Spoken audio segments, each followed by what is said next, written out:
Le Parlement tunisien a approuvé le budget de 32,7 milliards de dinars, soit 14,1 milliards de dollars pour l'année 2017. Budget qui comprend également des mesures de réduction du déficit qui ont été assouplies sous la pression des syndicats. La semaine dernière, le Parlement tunisien avait annulé deux importantes mesures de recouvrement de recettes et le gouvernement qui prévoyait de geler les salaires des fonctionnaires a légèrement revu son projet à la baisse.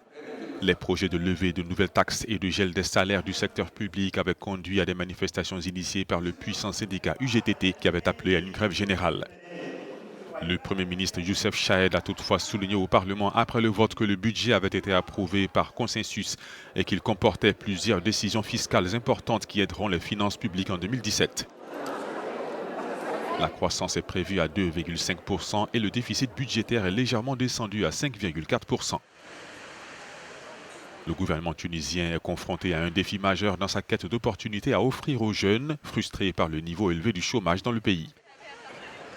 Les autorités ont récemment organisé une conférence dite des investisseurs Tunisia 2020, où des milliards de dollars d'aides et de prêts ont été promis pour le développement du pays.